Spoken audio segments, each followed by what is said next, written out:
2414 is a podcast about finding hope and common ground through casual conversation. Like the friends on the road in the New Testament, in Luke chapter 24, verse 14, we want to walk away with more understanding that leads to more conversation as the journey continues. Thanks for walking with us.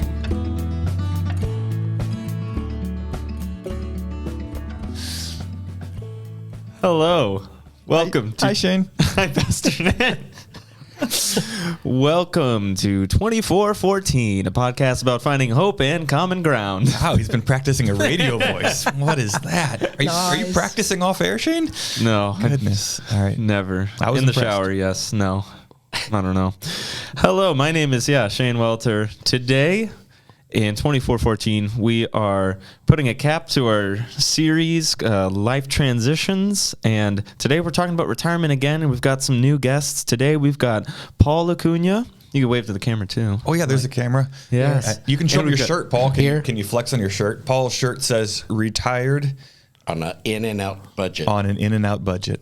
That is 5 years awesome. old, that's why it looks fake. Willing to drive 700 miles for a double-double. At least. Yeah.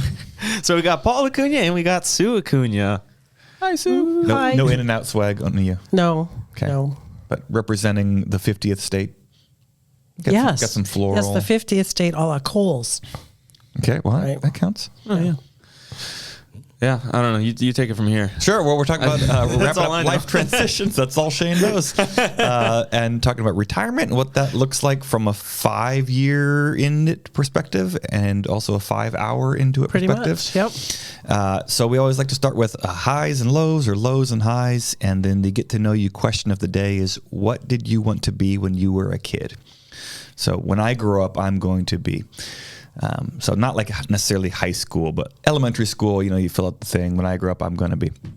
So I'll start today. I never start. Oh, That gives Shane a chance. Otherwise, he gets really awkward and stumbles. thank you. So That happens either way. a low for me today. Gosh, it's been a really good 24 hours or so. Yeah, I guess if I had to pick a low... my alarm startled me this morning.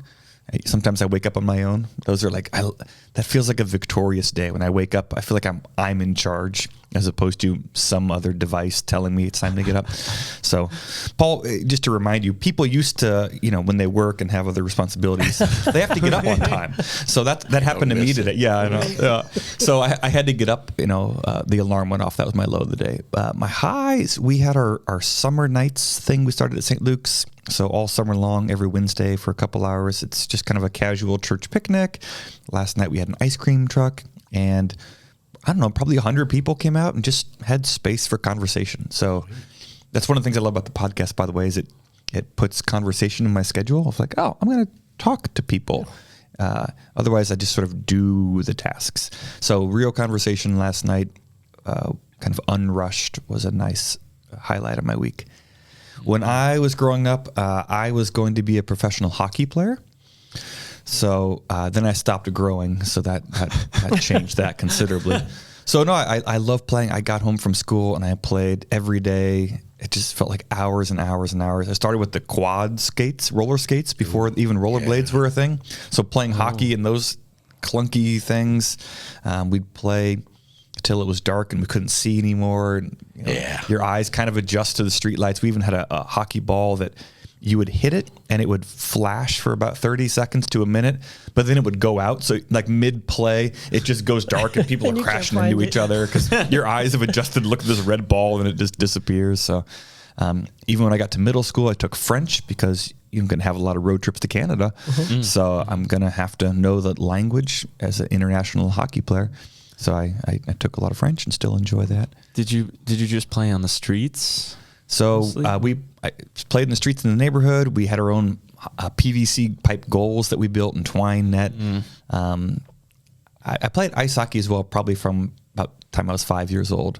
So I played for the city team and a high school team all the way through high school. When we moved to Virginia, the high schools didn't have teams. So I unofficially played for the College of William and Mary. I was just this rogue person whoever couldn't be at the game, I wore his jersey.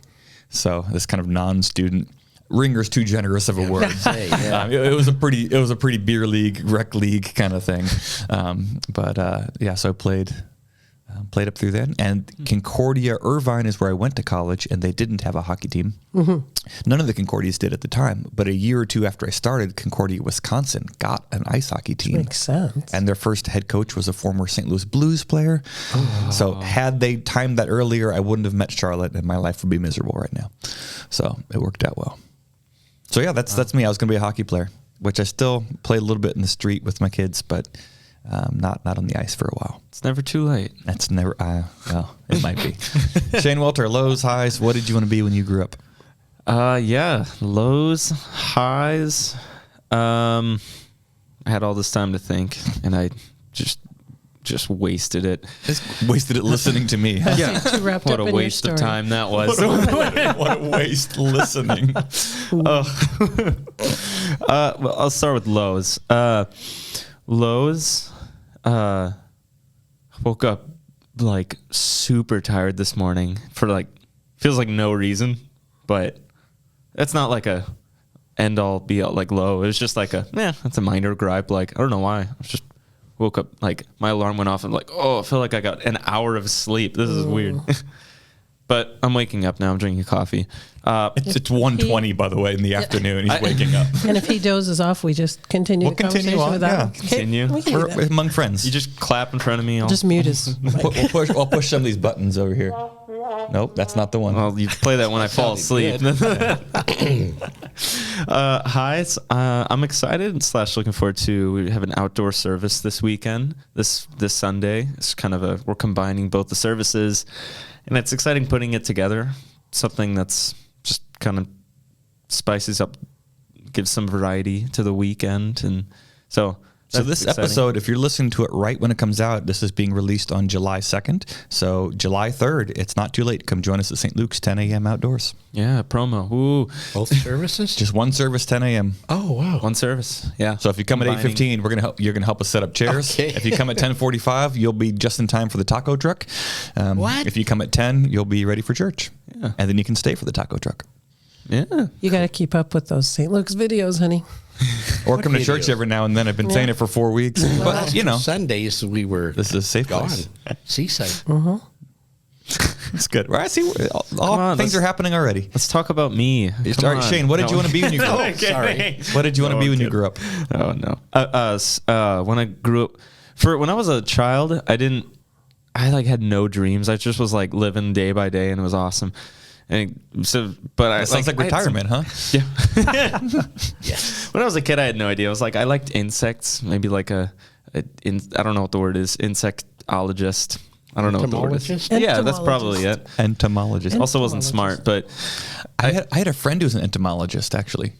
She got her PhD in entomology because she loved bugs, but then she realized the only sort of application for that was killing bugs, like pesticides, and trying to keep them off things. So she got into this. She got her PhD in it and realized the only kind of marketable skill was to eliminate this thing that she actually cared about. So she never used her PhD.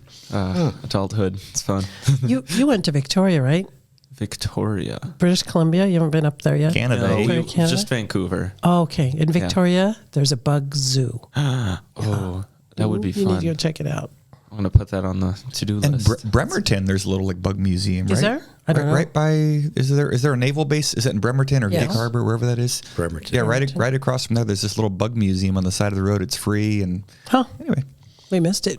Yeah. I'll find it for you soon. And then when I was in high school, apart from back to Shane, sorry. No, I trying to hold my thought, otherwise I'll lose it Bugging forever. him.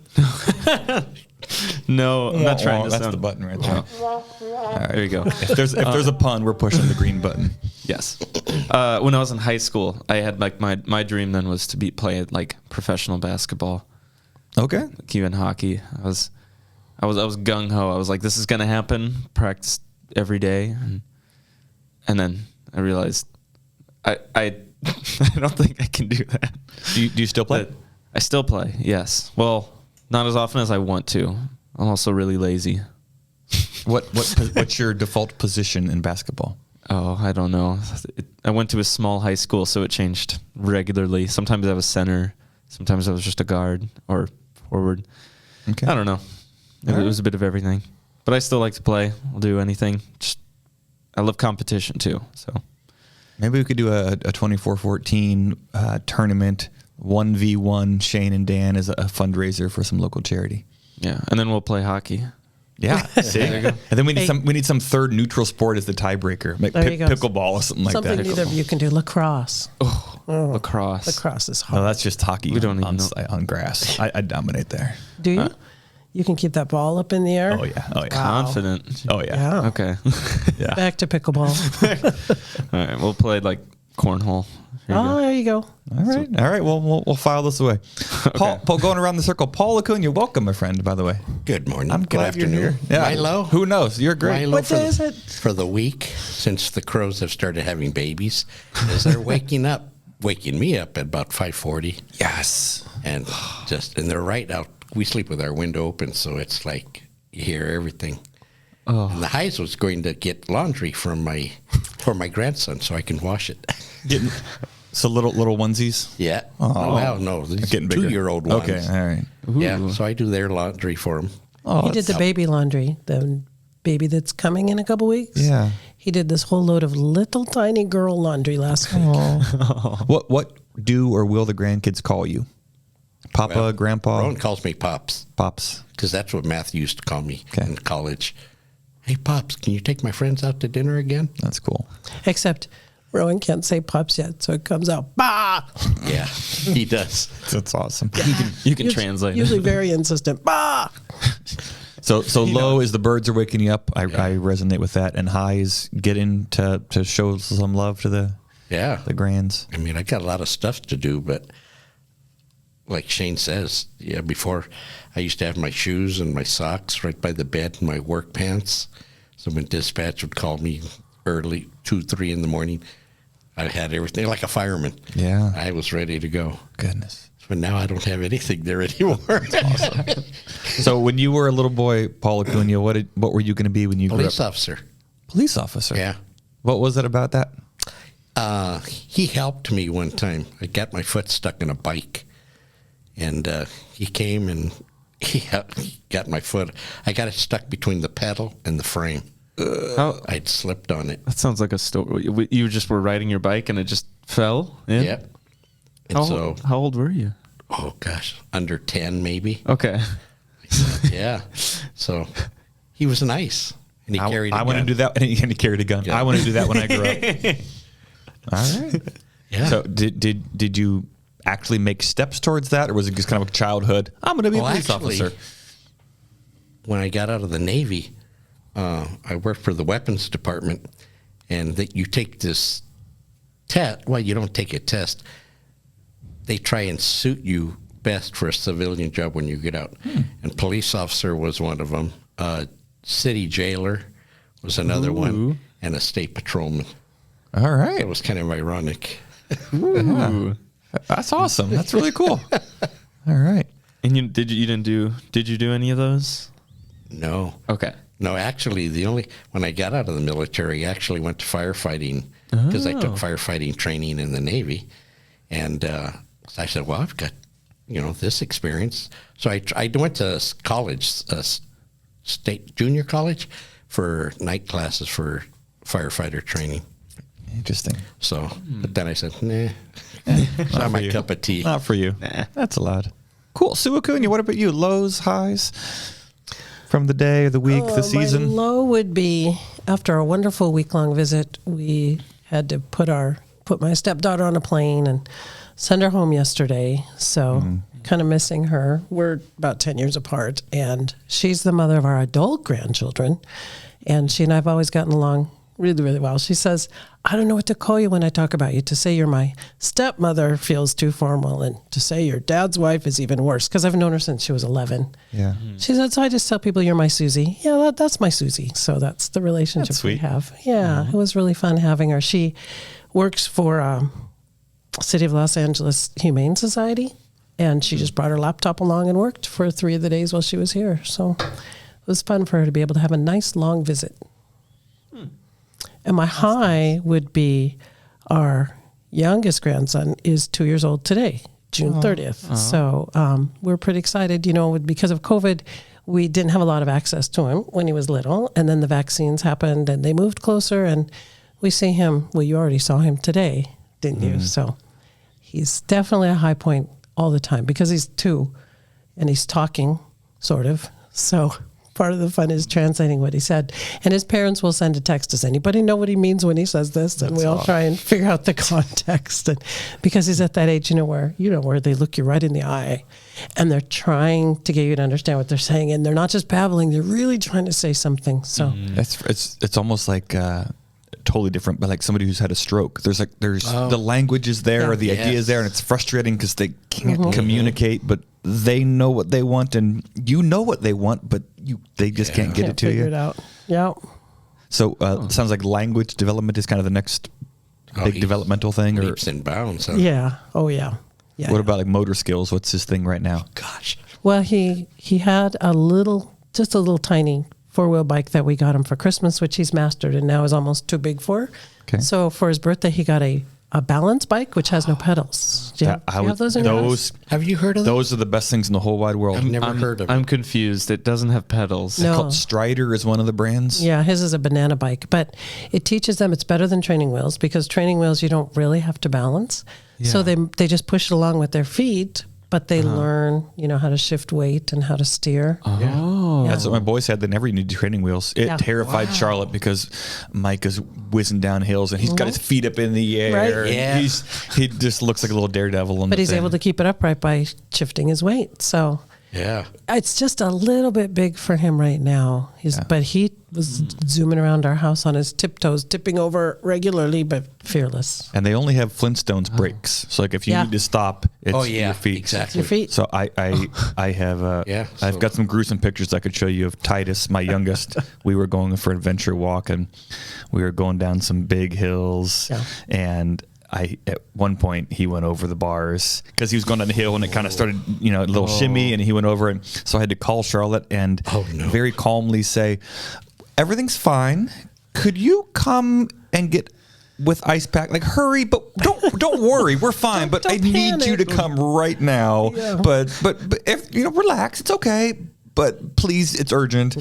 It was the awkward phone call, and Charlotte, she gets there. She's like, "You let him go down this hill?"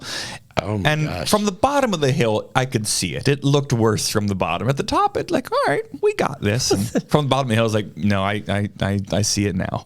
This was a mistake. Yeah. So yours will be different. I'm sure he'll be Oh, fine. yeah, except we live on a hill and he lives on a hill and he has a steep driveway. Driveway. Well, he'll be ready then. I think we're going to be bruised getting in front of him, stopping him all the time. They were snowboarding down their driveway. That's how steep it is. Cool. So he'll learn fast. Yes. Yes. But you don't want them to get hurt. No. So when you were a little girl, Sue Acuña, what were you going to be when you grew up? I've always wanted to be a teacher. Okay. If you're a good student in school, they say, oh, you should be a teacher. And of course, there's much more to that than just being able to learn stuff. But when I was little, I'd play school with my sisters, and I was always the teacher and giving them assignments. And when I was in Were you the sixth oldest, grade, youngest? Where were you? I'm the oldest sister. Okay. Yeah, I have two older brothers. They wouldn't play school with me.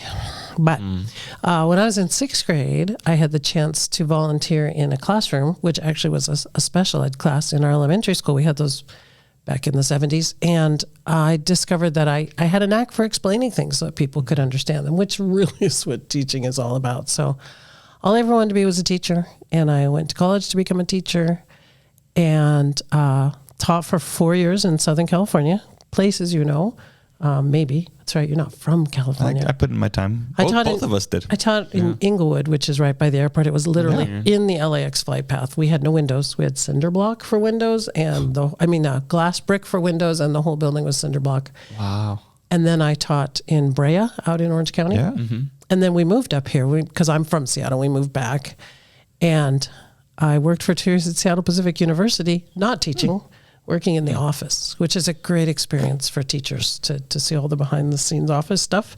And then our oldest was born and I was home for 10 years, raising my children and other people's children. And then about the time David hit kindergarten, Paul came home from work one day and there was, the chaos of children running around the house. And he said, I think I'm ready for you not to babysit anymore. And I said, I think I'm ready. Because there's other to go people's back kids to too. work. Yeah. My niece and nephew and some neighbor kids and some church kids. And gosh. I could point them out on Sunday morning. Well, those Ramsey girls, they would come outside their school once a week. And so it was time, and I was happy to go back in the classroom. And so I've been teaching for 24 years. The first 4 were in California, so 28 total. Did you teach the same level or grade? Did you bump around? Did you have a topic or what? No, I started in 5th grade and moved to 6th grade. That was as high as I was ever going to go, because at the end of 6th grade, I would send them out the door and say, goodbye, good riddance, because they were almost 7th graders. And then about 5 years in, my principal came to me and said, we think you'd do well in 8th grade. We're going to be doing 8th grade English class this year and see how it goes. I love 8th grade. I love teaching 8th grade. 7th grade is still hard. 7th graders are just in a weird place in life, right? But 8th graders, and because we're a K through 8 school, 8th grade is awesome. And I would tell them the first day of school, you are the big cheese. Everybody's looking up to you. You have to set a good example. And we had a chapel buddy program, so they all had kindergarten or 1st grade buddies, and it was so much fun. We'd be walking across campus, and we'd pass a line of 1st graders, and they'd be like, there's my buddy, and they'd break ranks and come over, and there were high fives and hugs. And yeah, 8th graders are pretty cool. 7th graders are pretty challenging. Yeah. We should have buddies at church, Shane. Buddies at church? Yeah. Yeah. Come to church and like, all right, this is your buddy. They're 30 years older or 10 years younger. Or, and you sit down and awesome. color together and yeah, share Christmas cards and stuff. It's really cool to be special to somebody, whether they're little looking up to you or, a big person who really singles you out. It's valuable stuff. I remember my buddy in school. In grade, yeah. Yeah. that's awesome. And my kids remember theirs. David had Isaac Sato. So Really? that was kind of cool growing up. Yeah. Did I hear 28 years Total. teaching? Yeah. I actually graduated from college 40 years ago. Yeah. Yeah. So today we're talking about retirement and that transition that a lot of people get to go through, and some people probably handle it better than others. Some people have different hopes, goals, dreams, wishes, challenges. So Sue, we just heard a little bit about your career. Paul, what did you do for work? Worked for a state utilities company. It used to be Washington Natural Gas, and then it became Puget Sound Energy. Okay. So I worked on furnaces, water heaters, went into people's homes. I did this in Southern California, in Pasadena, from 77 to 80. And so I worked in Pasadena, Altadena, all those areas at the gas company. And I was doing youth work. I was assisting my friend who was a youth director. Okay. And she said, you work really well with kids, the youth. And I says, you should think about becoming a teacher. So I thought, well, I've got the VA to blow my money out, Yeah. And paid. So I applied for Concordia and got accepted, Concordia, Portland. Yeah. I said, oh, gosh, now what am I going to do? And my employer said, you can take an educational leave of absence. So Wow. after the summer, I went and worked as a meter reader. So, and then went back in school in September and all that stuff. So as a meter reader, do you have like a vest that says, I'm not a creepy person, I'm supposed to be here? No, but there were some creepy moments. I would imagine because you're kind of lurking in people's yards. Exactly. Yeah. Did you have any confrontational moments? Or people Well, I did, yeah. accost you? Well, I don't know if this is going to be nice or not, but the meter was right below this window. So, and I hadn't gotten the skill of just looking at the meters and leaving like most of the guys. I would, okay, that's 8, 3. Well, a person had come out of the shower. Oh, no. They were screaming. What do you do? Run? Gosh. What's the good Show your way? badge. It's okay. Several times it happened. Okay. So it's like, and then the dogs. Yeah. Yeah. I went into a backyard. Well, first it said, knock on the front door, make sure the Dobermans are in. So I knocked on the door, and it sounded like somebody got a sledgehammer and hit the front door, and you'd heard the barking. So I went, that's to let whoever's inside know I'm here. So I went around the back gate, and it was a dead end where the gas meter was. So I started rattling the gate. Nice doggy. There was no doggy door. So the meter's here. So I walked in around, walked the back doors here. I walked around. Just as I finished the read, I turned around. 2 Dobermans came out. He let them out on me. So the first thing I did was just jump right over this fence. Lucky there was no dog over there. Gosh. But I impaled my hand on the barbed wire. Oh. Like that. So I'm here hanging like this. The dogs are in my face. Gosh. So that was a highlight of my gas company days. Yeah. He used to have nightmares about dogs. He would just wake up at the start and it was a dog chasing him. Oh my goodness. Oh. All right. Yeah. But then, what did you do at the end of your career? You weren't reading meters. That was the repair work, right? Yeah, customer service. Okay. So you get a appliance that doesn't work, I go and fix it. Yeah. Awesome. And that's what you did most of the time? Yep. Okay. 8 hours. And then in the meantime, fix broken gas lines or investigate gas leaks. Okay. But he actually had kind of a ministry going. God would put him in people's homes at times when they really needed him. And he'd come home and say, there was this woman and I fixed her furnace and her drawer was stuck and I fixed her drawer and I asked her where her husband was and she teared up and said, he died 2 months ago or whatever. And I would say, can I give you a hug and can I pray for you? And he would come home and tell these stories night after night after night. That's really cool, Paul. They were cool. So I think I heard 5 years since you retired? Yes. And Sue, your official last day, or do you still have to clean out your classroom? No, I guess my official last day would have been Wednesday, June 15th. That's when I finished cleaning out my classroom. Okay. But I didn't hand in my keys because Lutheran teachers never really retire. Our band teacher says, you can check out anytime you want, but you can never leave, like that famous Eagles song. Yeah. So I still have my keys, still have my computer because I'll still be helping out with social media and, editing projects and stuff. But So I joke that some people are bad at retirement. yeah, somebody at my retirement party left a sign that said, "Don't fail retirement." So it sounds like you're already like you're setting yourself up to fail if I'm reading that correctly. But you know what? The toughest thing about being a teacher is all the other stuff you have to do, all the planning to get ready and all of the outside stuff. And I won't have any of that. I can sub, I can just show up, do all the fun stuff and leave. No papers to grade, no parents to contact. So that'll be okay. So the hard parts of the job aren't your problem anymore? Not my problem anymore. But you can still do some of the fun things as you want to. Hanging out with the kids, right? Yeah. So Sue, was this an easy decision? Yes, especially when Rowan was born 2 years ago. It's really what I wanted to do was just be Nana. Yeah. And I never got tired of hanging out with middle schoolers. I just have a heart for middle schoolers. I love their sense of humor. I love their questions. I love their insights. But like I said, getting up at 6 a.m, I'm not a morning person. And the kids knew it. They knew that after 10 a.m, they got a much friendlier version of Mrs. Acuña. So I won't miss getting up at 6, driving to work in the dark in the winter. But well, everybody drives in the dark in the winter. yeah, Yeah, not Paul. If you drive anywhere is what I'm trying to say. You can come at noon and it's still dark outside. yeah. So Sue, is this when you?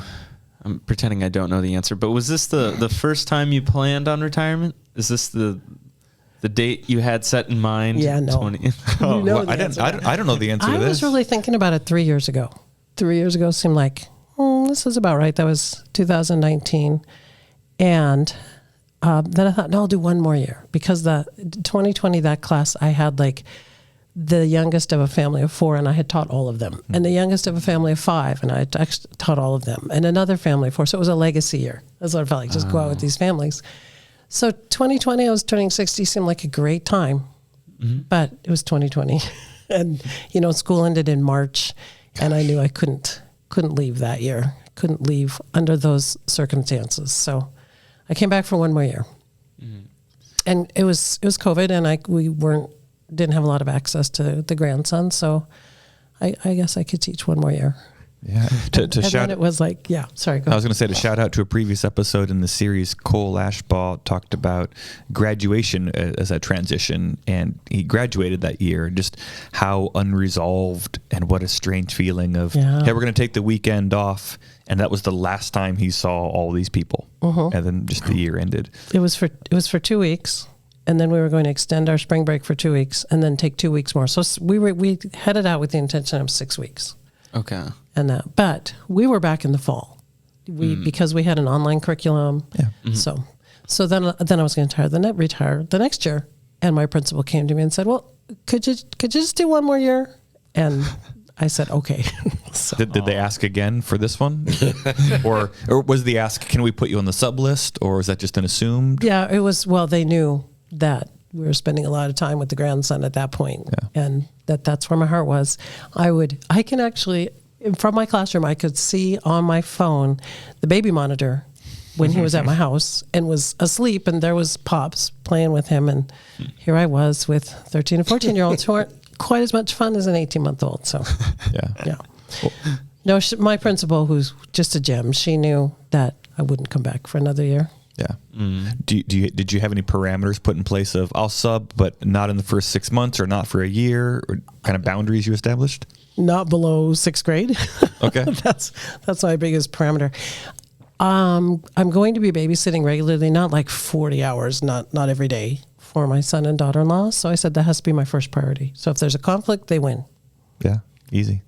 But she's already got a sub date. I already have a gig, December 1st. A friend of mine, one of my colleagues, had skin cancer, which she's been cured from, but she goes in every 6 months for skin checks. So she went in for her last one, scheduled the next one for December 1, and said, hey, Sue. So Awesome. it's on my You're calendar. retired. All right. And that's 8th grade, so no problem. Cool. What about you, Paul? When it was approaching time, did you get it on the first try? Was this something you were ready for? Was it an easy decision? It was first thing. I was ready. I was 65. So I said, because I wanted to get the full entitlement of Social Security. Yeah. So was that what you were waiting for? Like when that day hits? Yep. So 65. Okay. In fact, my daughter even said, I can't believe he's actually retiring. Because it was 30 years I worked for the company.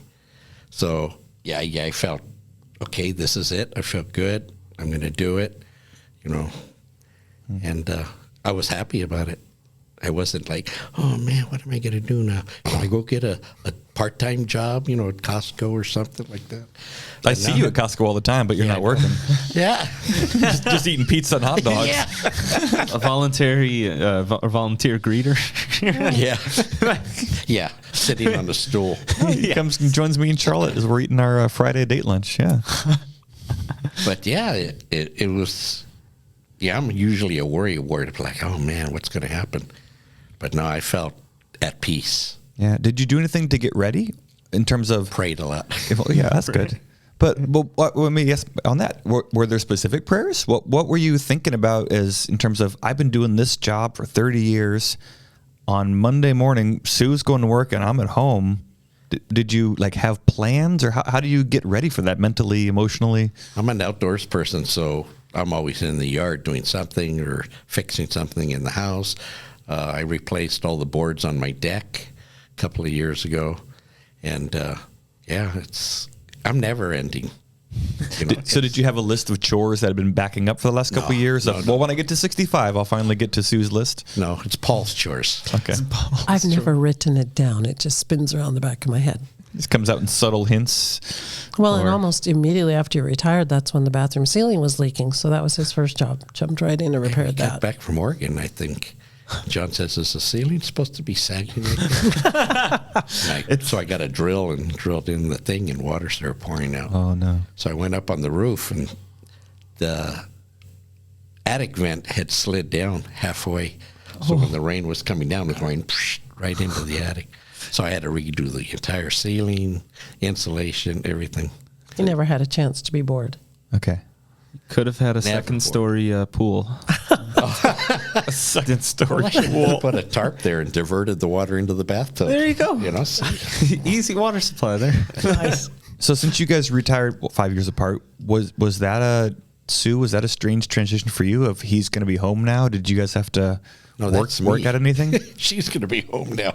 We'll get to that transition, but chronologically here. So Paul's at home. Did you guys have to work through anything, or I'm expecting dinner on the table, or? No, it was really nice because, as you know, he goes shopping, and so he'll take off and say, "I'm going to Costco. What do you need?" So it was actually handy having him home. But what's the one thing you don't like? What the one? Yeah, he started out doing meals, and then he went, I keep cooking the same 3 things, and I'm tired of it. So I promised him when I retired I would start cooking. So I David love cooking. cooks now. Yeah, David's a good cook. Oh, nice. But for me, it was I have to get up at 6 o'clock in the morning. Have I mentioned how much I'm not a morning person? And he's just a lump over there? He's sound asleep over there. Yeah, that was tough.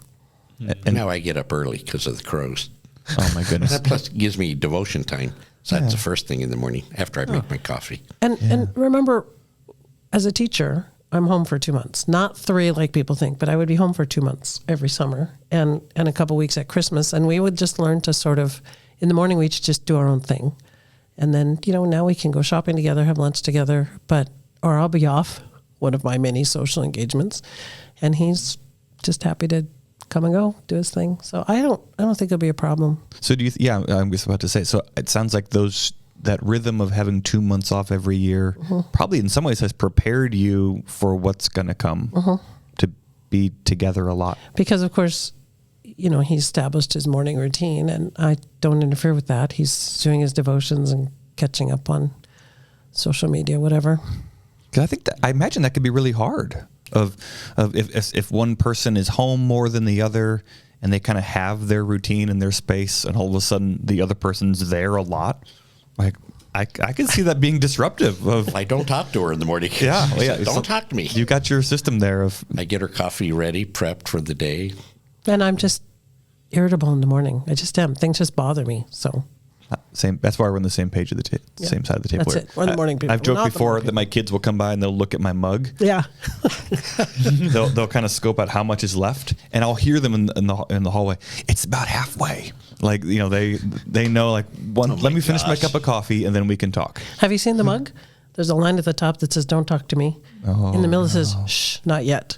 And at the bottom it says, "Okay, you may speak now." Oh, that's awesome. I got to get that. It isn't even a joke, is it? Oh yeah, they go and find Charlotte, and Charlotte's like, "How come you got to establish that rule?" I'm like, "You got to be firm, Yeah. So, and you snooze, you lose. This is just snarl enough, they'll just avoid you anyway, right? So for me, that was the only tough thing, was getting up, and he had all that time. all right. So Paul, it sounds like, didn't have a list. It was, I'm going to retire, and we'll see what comes up, and I'll just. It's got a lot of stuff I need to do. Yeah. But you weren't. But you weren't planning on like, okay, as soon as I retire, I'm going to take on this project. Three tree stumps. That was on your list going into retirement? Yeah. Tree stumps. Well, all right. So when I hit 65, Susie, those stumps. Yeah. Because Okay. they were just ugly in our yard. And then after that, it was the deck, and then doing something else. And you haven't run out of things yet. Oh, gosh, no. And he's always done the laundry. He never, early in our marriage, he didn't like the way I would do laundry because I put it in the washer on Tuesday and not think about it again until Thursday. And then you have to wash it again. So I also don't care for that way of doing laundry. yeah. So he took over the laundry long ago. He's always been the better housekeeper, but he's so handy. You're always fixing something.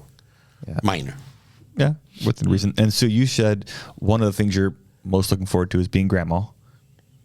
If I heard that right. Yeah, having all that time. Yeah. Yeah. Are there other things that now that you're coming into retirement, you're going to be able to do, so I guess the not do is the some of the leg work and prep work of teaching, but are there things that you're especially looking forward to doing or not doing?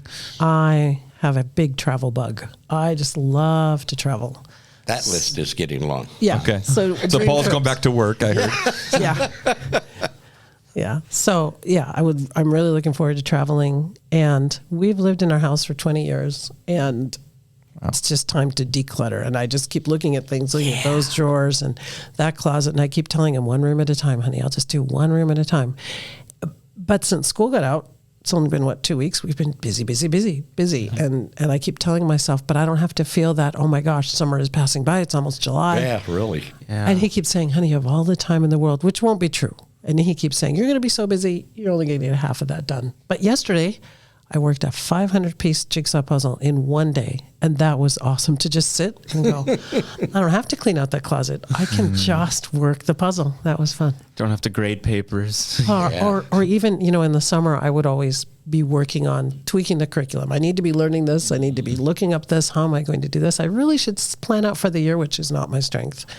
Mm-hmm. And then August 1st would come. I didn't get any of that done that I was going to get done. And in 3 weeks, I have to go back to work. And so that, I think, is when it will really hit, is in August, when it's like, I have August. September's coming and I'm going to be home every morning. And those nice warm days we get in September, invariably when school starts, I can sit out on the deck and text my friends at school, hey, here's my view. Cold. Sounds like you're very excited. I'm very yeah, excited. she is. Do you think you'll experience vacation or travel differently in retirement than Already Yes. did. We took a trip for our anniversary to Seaside just for the weekend. And I said, honey, we're going home tomorrow. And I don't have to go back to work. I mean, it is summer, but I didn't have to do any work. So that's going to be really cool. Every week, I did teach part-time for half of 1 year, a couple of years ago.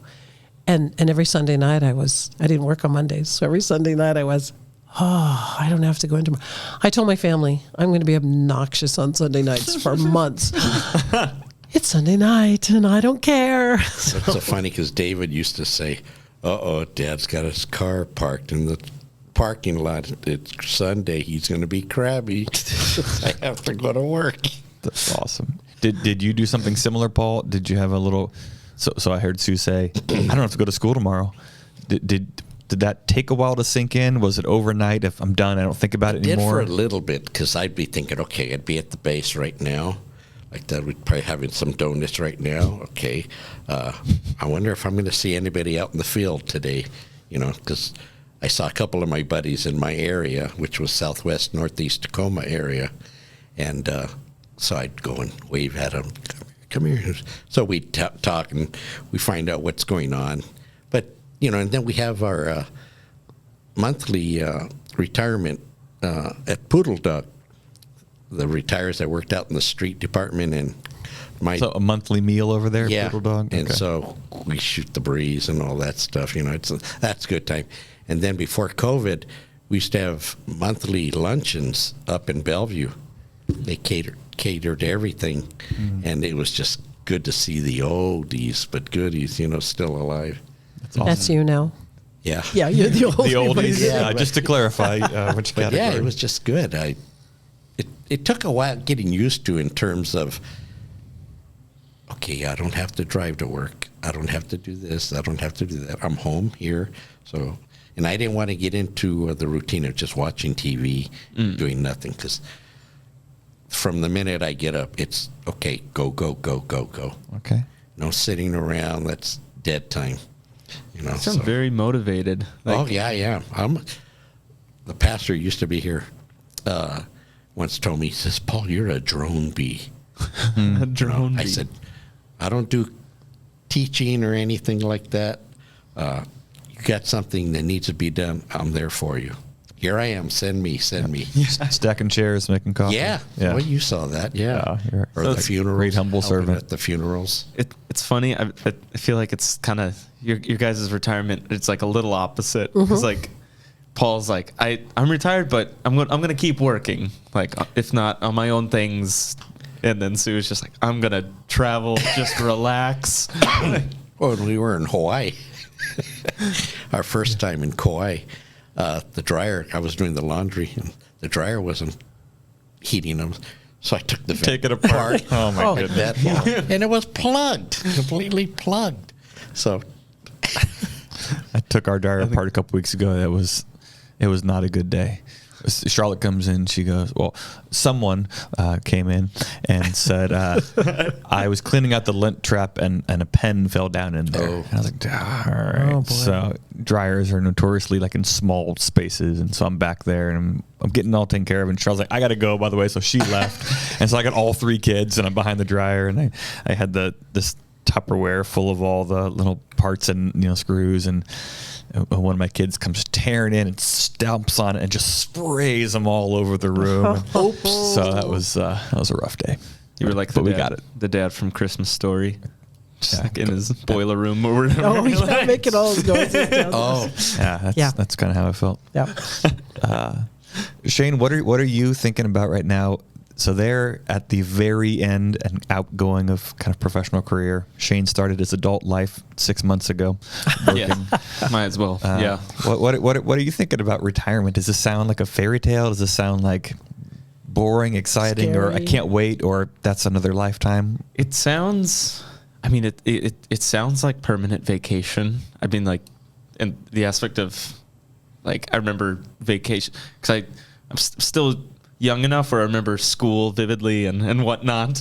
And like vacation, like if you didn't have a summer job, you just had to fill your own time like with whatever.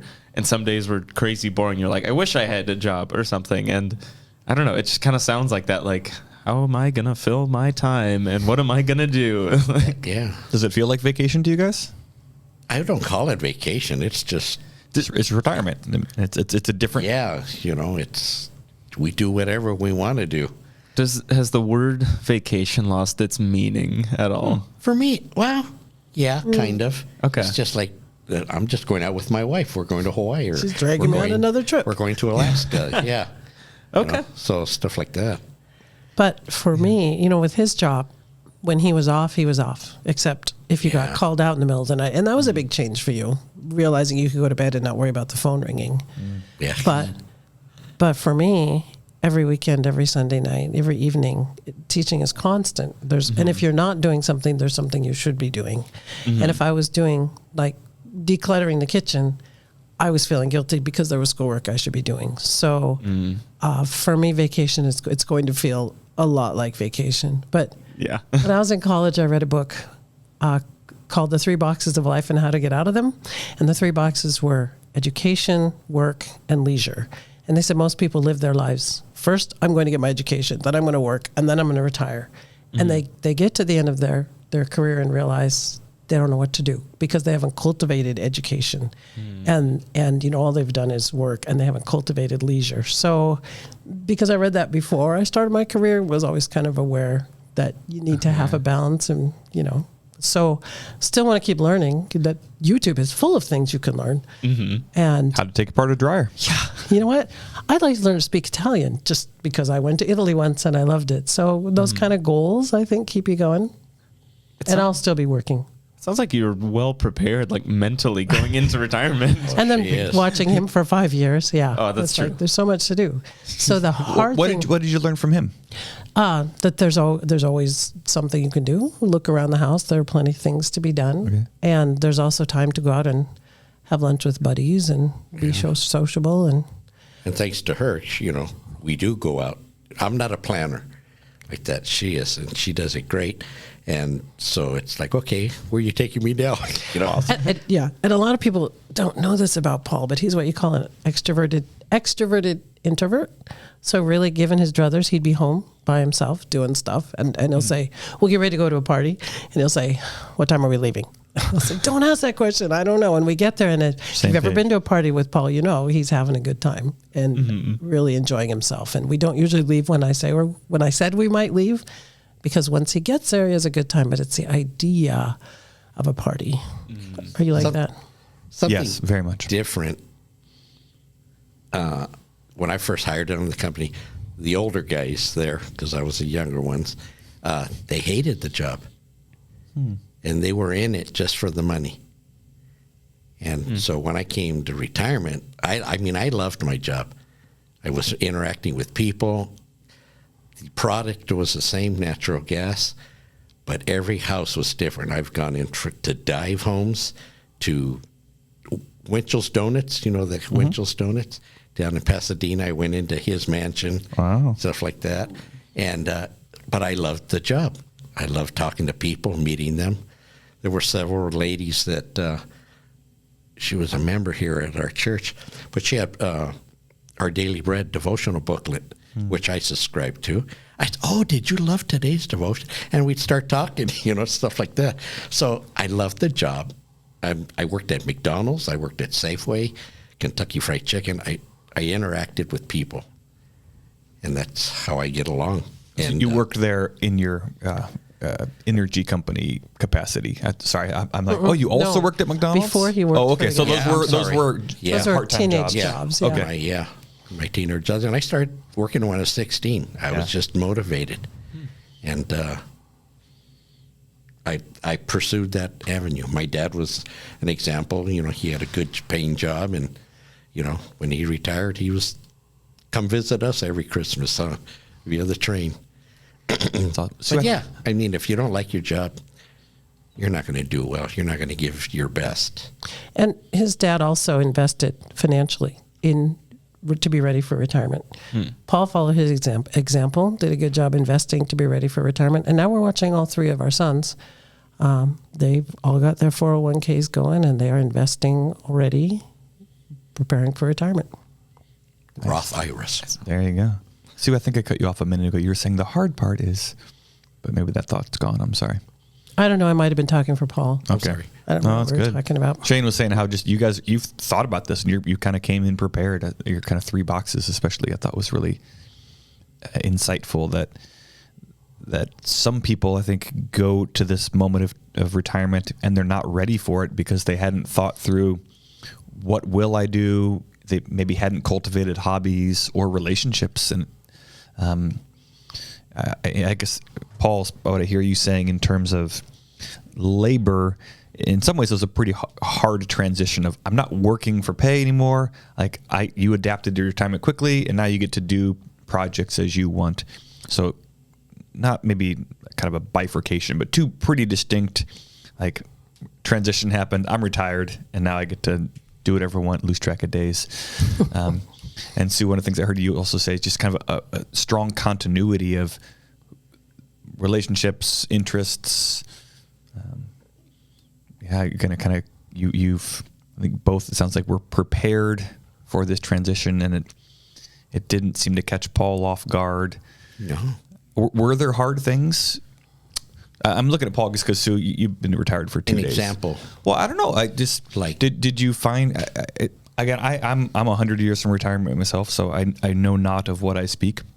But it seems like a lot of people can get so tied to their career that when they are no longer providing that service or doing that thing, they kind of lose who they are, or maybe they lose their friends. Of all my friends were work friends, and so now I don't have friends anymore, or I didn't have hobbies because I threw myself into my profession, and then all of a sudden, that first Monday they're alone and don't have value, and Yeah. I think there's a lot of people who don't live long into retirement because just their whole life is gone. Right. Were there any hard things for you of, I really miss this, or I'm hurting for this? I missed more of the social of the guys. Every morning we'd meet in the ready room, shoot the breeze. The supervisor came out. Oh, it's time to leave. And then whenever during the summer it's a lot of slow work because nobody's using their furnaces. So we're doing regulatory work, compliance work with the Utilities Commission. So if we were slow, we'd go paint gas meters or something like that, or, hey, I'm going to be behind Fred Meyer's, go meet me there. And then we just shoot the breeze. Yeah. So how did you find those relationship connections in retirement? That community. So when you're working, you've got colleagues that you're talking with every day, and that's kind of you enjoyed also going to visit people in their homes. So you had professional colleagues that you got to shoot the breeze with. You got to connect with random people all around the community, and even though you're an extroverted introvert and probably need your own recharge time, at least in small bursts that probably energized you and you enjoyed that connection, and then Monday morning comes and you don't have that anymore. Was that hard, or did you try to replace that somehow? I was sad at times. Yeah. I like you say in the very beginning. Yeah, it took a little getting used to, and it's like, okay, I'm not going to see those guys anymore. And I kept all my phone numbers from work. My son got it because I don't know how to do that. And so I'd send him a text once in a while. I said, hey, how's it going? If you're in the area, stop by, whatever. But it took a while. And then, like I said, when I had the retirement parties and the breakfasts starting and all that stuff, and then I get the daily newsletter for retirees. Okay. So I get to say, oh, man, they retired. Oh, man, this person retired. So, but yeah, at first, like you said, it took a little bit. It's like, wow, what am I going to do now? I didn't feel abandoned or I didn't feel lost. Yeah. But I felt, okay, I'm going to start doing these things. Okay, sounds like you're proactive to say, all right, I'm going to. Yeah. Because I knew one guy who did retire, and when we met at a breakfast one time, he was just sullen. And Yeah. it's like, so what are you doing? Not the darn thing like that. I said, no hobbies or, you get involved in that. And it just was sad, Yeah. Because he was great at work, friendly, joking and all that stuff. But yeah, after seeing him, it's like, wow, I hope I don't get in that rut. Which is one of the reasons I'm thankful for this conversation is, I hear both of you kind of reasonably prepared and well-adjusted adults, but I think a lot of people aren't prepared, or they didn't realize it could have been different. And whether it's somebody in their early 20s or somebody who's 59, I hope that this conversation can at least prompt some conversation to go, oh yeah, all right, it's not too late to make those adjustments, or that's something to be aware of. Sue, is there anything that you're cautious about, or maybe anxious is too strong of a word, but any concerns going into retirement of, I don't know how I'm going to handle this, or this is going to be hard? Not really. I mean, it's going to be, some of a cut in pay, but not dramatically, because I worked hard to pay off my car loan. It was a 60-month loan, and I paid it off in 2.5 years by making a lot of extra payments, which now I don't have those car payments, and I won't have the same income, but it's kind of a wash. So it'll be interesting to see if I thought that through correctly, or if I'll be like, maybe I didn't have as much money as I thought. Because many years ago, we separated our checking accounts. Okay. So we have separate checking accounts, which cuts down on, and we share different expenses, but it's, cut down on those financial conflicts married couples have. I'm sure you guys never do, but other married couples have. So I'm interested to see how that goes.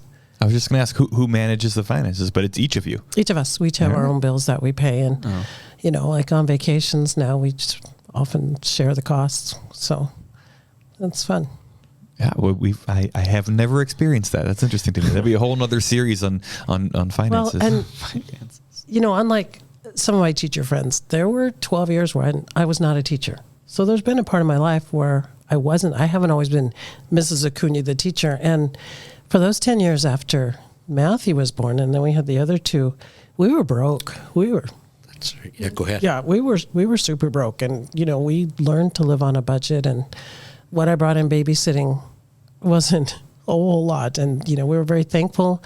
Someone said, are you going to send your kids to the Lutheran school? And we said, way down there in Tacoma, we can't afford that. And God said, well, just hold on a second. He did it. And we went and visited, and we were able, by the grace of God and help from parents and financial aid, to keep our kids in private school. 12 years. For which we were thankful. Wow.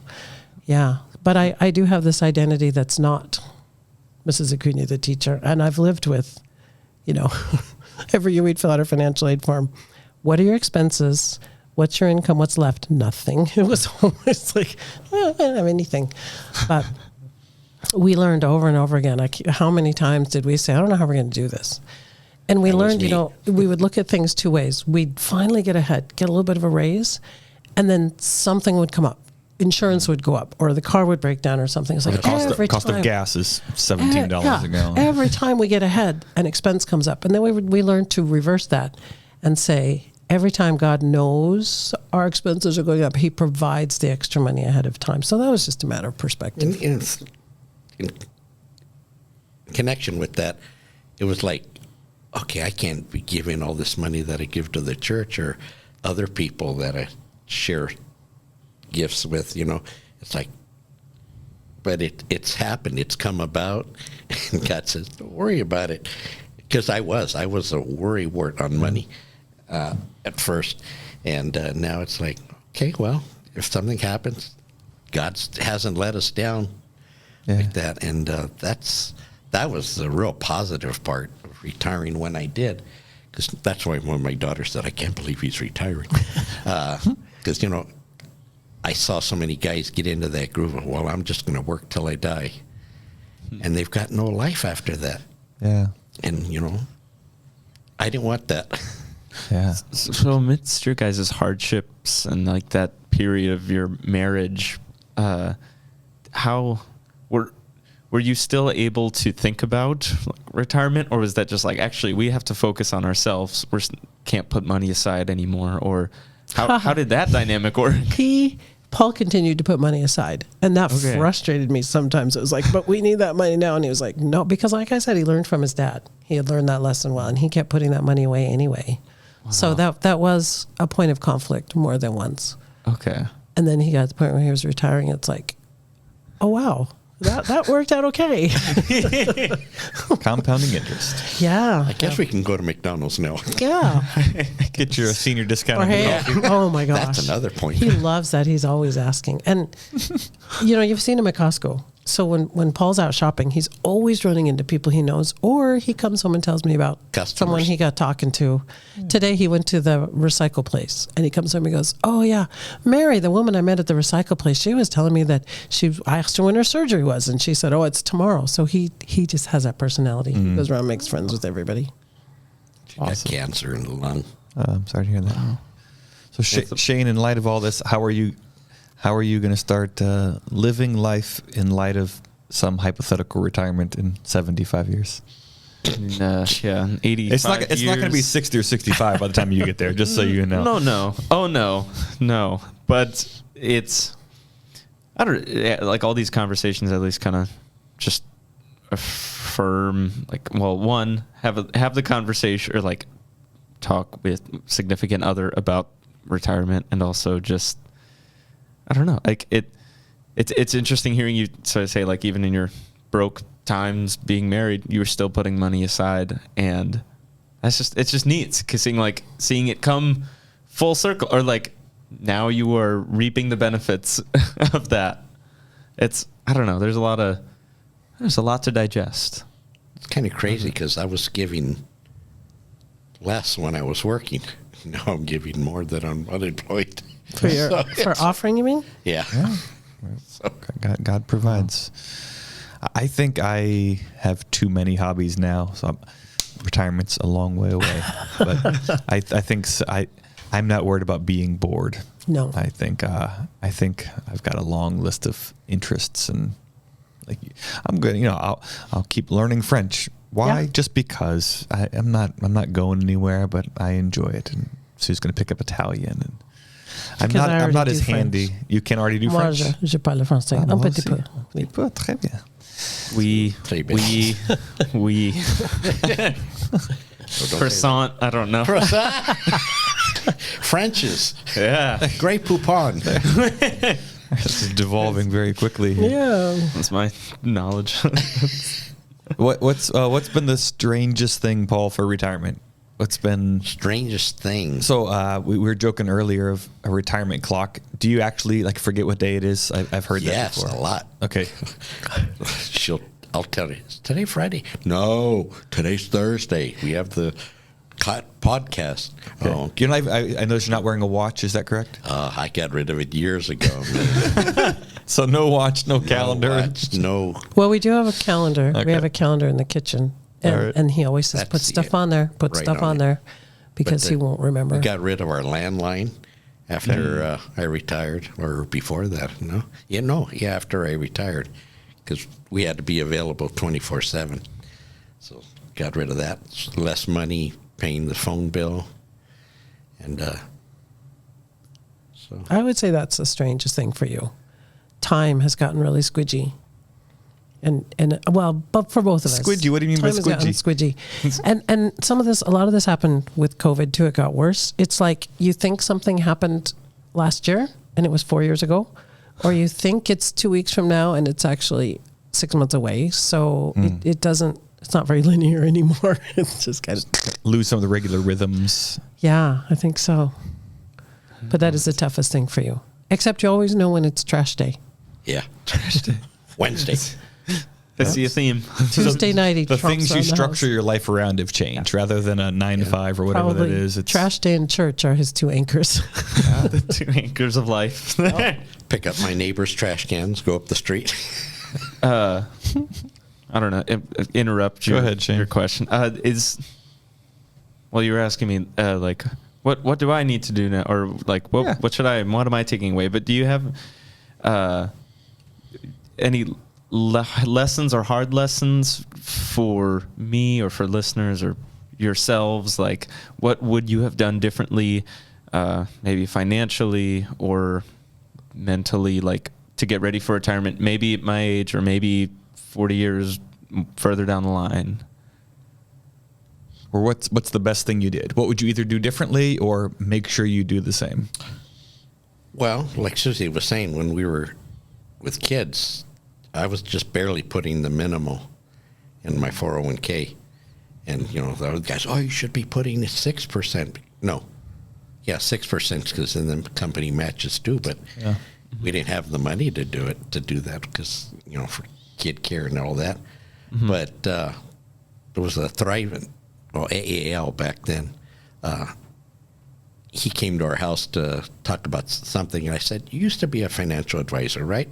So I showed him my plans, and he says, "What do you think of this?" He says, "Looks pretty good." He says, "Just let it ride." All right. And so that's all I've done. And then when I got older, towards retirement, guys were saying, you should be moving that all into the conservative and all that. But I kept it at the high aggressive. Okay. Like that. So 60% was going into all that. So like I said, with my dad, and the wisdom and from other people, I followed their advice. And God's brought me here. Yeah, I own, in nonprofit, because I work at a Christian school, it's a 403B instead of a 401k. And I do wish I had started putting money away because I only started about 10, 15 years ago. And because he's invested so well, we can live on his income. And mine that's my travel money. That's my, that's my travel savings. So looking at what I have now, had I started even 10 years sooner, what it could have been. So I'm getting is just always start 10 years ago. Yeah. Yeah, that's pretty much it. Yeah. Don't wait till the last minute. Mm-hmm. Yeah. If you can. Yeah, which is helpful to hear. I mean, we've got people listening different parts of the country, different parts of the world, different stages in life. And so it seems to be a pretty consistent message, Shane, of even if you're eating mac and cheese for breakfast, lunch, and dinner. We did that a lot. Yeah. Still scrape together that $20 a month and put it away. Yeah. Mm-hmm. Yeah. Because then, if you out of sight, out of mind, you don't put it away. Okay.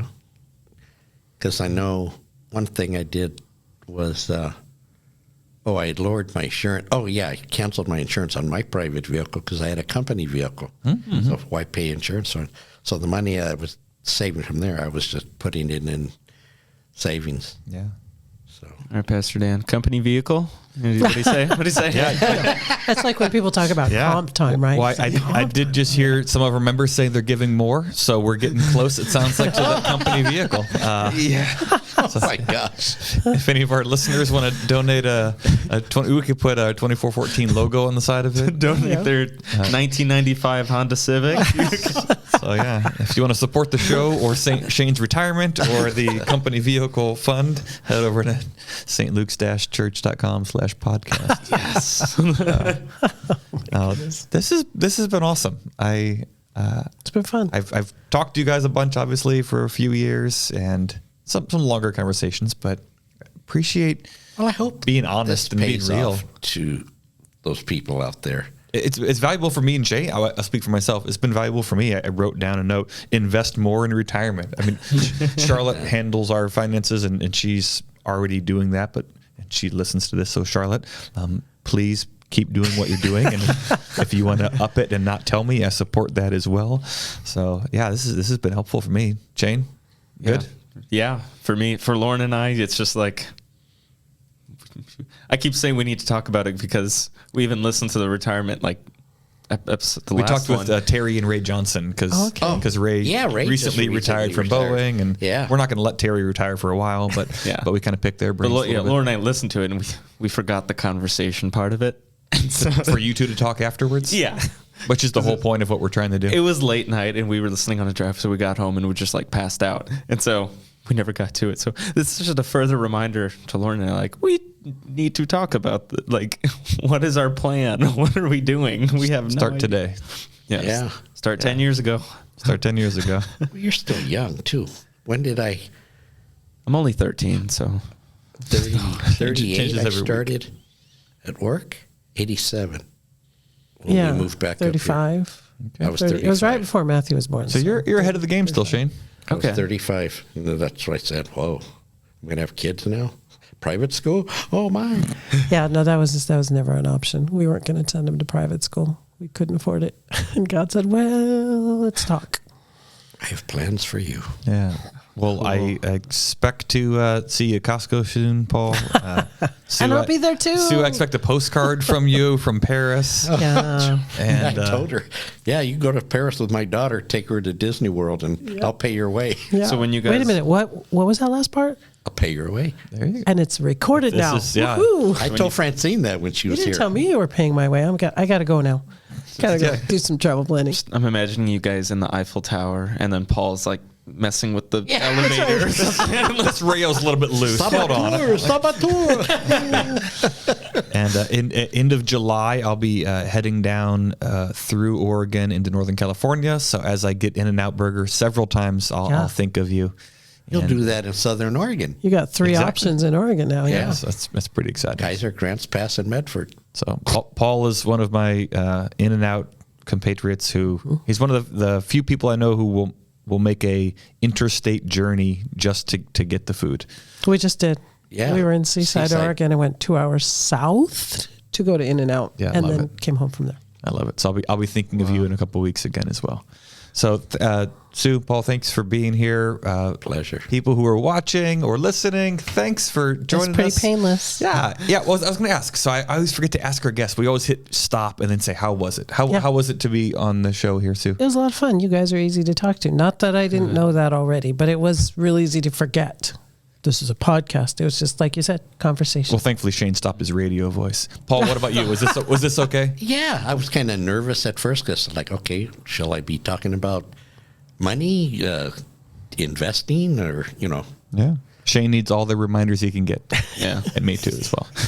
But listeners, thanks for listening. One of the goals here is not just that the four of us at the table would have a conversation, but you'd be part of the conversation. So whether that's sending us an email or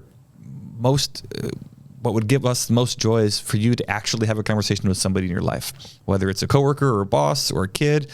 Maybe you're a parent or grandparent, and this is the impetus to call your kid or grandkid and say, I want you to listen to this podcast. It's not just me telling you to invest, but hear this. And after you listen to them, let's have a conversation. So we want to just share real life and experience life together. So Shane, thanks for all the editing. Thanks for pushing the buttons over there. Thanks for recording. Thank you. Thanks for being here. Oh no, those are Goodness. those are the people cheering for me. For you. All right, cool. Congratulations. All right, with that, we're done. We'll have it a wrap. And our next series is going to be talking about the journey so far as we're sharing kind of faith stories and people's testimonies, experiences of spirituality, how they view the world, where they've been, where they are. So stay tuned for that. That's the end of the episode, but we want to continue the conversation. Continue the conversation by sharing this episode, subscribing, or leaving a review. Connect with us on Instagram at 2414 Podcast.